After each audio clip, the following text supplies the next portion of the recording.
Welcome to Financial Investing Radio, where you'll learn the secrets for consistent, high-probability returns in the financial markets for additional income to change your life. Grant applies consistent, high-probability trading systems for the financial markets. He's only recently started sharing these tried and true market secrets. As a gift to listeners, Grant is offering his roadmap to high-probability financial control. Go to financialinvestingradio.com and download yours today. Now, here's your host and trading veteran, Grant Larson.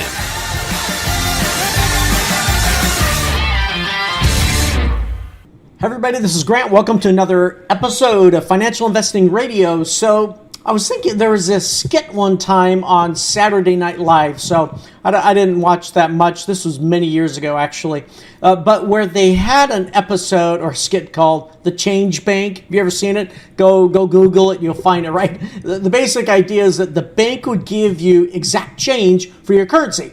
So if you brought a $20 bill, then they would give you, say, 2/10 or whatever, right? So their gig is that they would make money on volume, which obviously wasn't going to happen.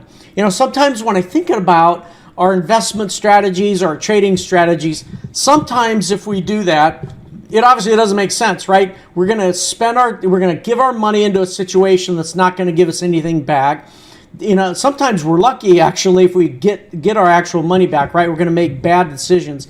Now, the real objective in accumulating this money, let's say we had the $20, it's to get it to work for us, right? That's really, we want to get to a point in our investment and in our planning where the money's doing the work, not just us working for the money. That's obviously the goal. That's the switch that we try to get to. And the intent is to have the money working for us, because what we want to do is we want to increase our ability to, of course, benefit other people. And in fact, I think it was in the 1 Minute Millionaire, it said for every millionaire, each millionaire can support, was it 10 people, I think? Yeah, 10 people, help provide employment opportunities. And anyway, I don't remember what the ratio was, but the key point is it's that we want to get on the other side of it so that we can have our funds working for us and we can increase the benefit that we bring to others. Now, I saw a recent video from Grant Cardone where he was talking about allocating 40% of your money for savings, right? So take your money, put 40%. Now, as you know, a lot of people talk about putting in 10%. He was advocating 40%, and what I liked about his comments is that he demonstrated a discipline with his money. In other words, he was willing to make choices. He's willing to say, well, I will forego buying that new car, or I will forego buying that new thing so that I can allocate money, put it away with the intent to use it for something better.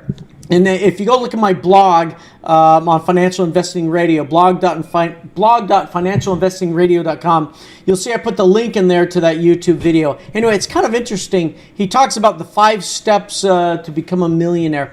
But what he started with is a heavy savings program, and the intent is to have discipline with the use of our money. The intent of it is then to take that money, leverage it so that it can, of course, start working for us. Now, the thing that made that possible that was interesting about what he said was he first started by having a goal to work towards. So it wasn't, let me just put the money in, which is, of course, a good thing. But having the ability to stick with that goal was impacted by the fact that a strong goal was in place. In other words, if I'm going to start putting 40% in, on every paycheck, that's obviously going to have a lifestyle change. What is it that's going to keep me with that? He was saying that what, of course, makes it possible for him is the ability to set a goal that is worthwhile. What is it that I'm going to go do with it? Now, what I found is it's critical to have a list of items to look for when you're making an investment decision. So let's fast forward. Let's say that you've been saving, whether it was, 10%, maybe it was like Cardone says, right, 40%. Let's say you get to a point where you've got some money saved up and you're looking to invest it, right? You want to put it into some situation. Now, one of the things that I thought was interesting, what Cardone said, was that I've heard that he'll look at 100 real estate properties and invest in only 2 of them. In other words, he'll never invest in a property that he cannot see how it will generate cash flow for him. That's critical. So it's not just about let's go invest. It's about let's look into a situation that's actually going to give me that return. In other words, look for how it will start working for me right away. I was looking through some sites, right? And I saw a list of things to consider when investing. If you go to my blog, I have that link in there. This is from a particular site, Money Advice Service. Anyway, take a look at it. They had 8 things, right? Now, the trick here is to come up with your own, right? Come up with what are the things that you're going to use when you're making an investment decision. So if I went through some disciplines, saved up some money, I'm at a point where I'm ready to start investing it. What are the criteria that I'm going to use to help me determine, is this going to be something that will be beneficial? Because I don't want to go to a change bank, right? In other words, I don't like on Saturday Night Live, I don't want to go and just put something in and get the same amount out, or heaven forbid, don't want to put it in and of course lose. That's even worse. But what about putting it in and being able to get something more in return? What kind of homework does one have to do in order to be able to make that kind of decision? Whether you're investing in the markets through stocks or trading, whether you're investing in real estate, whether you're investing in a business, how do you go about the process of deciding, should I put my money here or should I put my money there? Here's a list of 8 things, right, that this particular group came up with. They said, number 1, review your needs and goals. Sounds pretty obvious. Number 2, consider how long you can invest. Sometimes there are points where you just say, I'm going to have my my investment free up by a certain point in time. Number 3, make an investment plan. All right. Number 4, diversify. I like that one. Yeah. Spread it out a little bit, right? Come up with a strategy where you've got some that's a little more aggressive and certainly some that's not. Number 5, check how hands-on to be, or decide how hands-on to be. So you got to figure out, am I going to be really close to it or not? I was talking with my son recently about this, Stephen, and we were talking about some investments. He made, I thought, a very interesting comment. He said, I don't know that I want to hand over my hard-earned money to someone else and have them invest it. They're not going to have the same level of interest in it than I am. And I agree with that. I like that line of thinking a lot.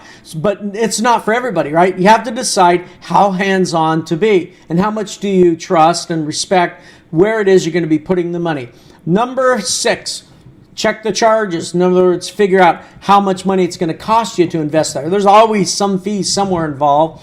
Number 7, know what the list of investments are to avoid. So you want to do the homework on that. Figure out, is this something in an area that you don't believe in, or it's not ethical or moral or whatever it is that lines up with your value set.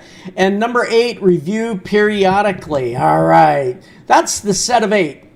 So we've been talking about what does it mean to be able to take some money that you've got and make a decision on where to put that money. We talked about how Cardone had saved his money, continues to save his money, 40%, so that he could get some leverage to work for him. Now, I recently have seen many great opportunities for real estate investing. Some of them are folks that I've interviewed on my podcast here. They got some really awesome stuff. Now, using a list like this one that I just mentioned is very helpful practice. So if you don't like that list, come up with your own and then stick with it. So not only is this a good practice, but recently, if you think about pulling this into things that are going on today in the market, just over the last 2 days, the overall market indexes and the ETFs pulled back to some support levels. I'm not saying everything's going bearish, just saying, right? Always be in a place where you can understand in your portfolio, if I can say that, to be able to protect against the downturns as well. If you don't know what hedging is, time to learn it. Time to do the homework and figure out what hedging is to also protect that also.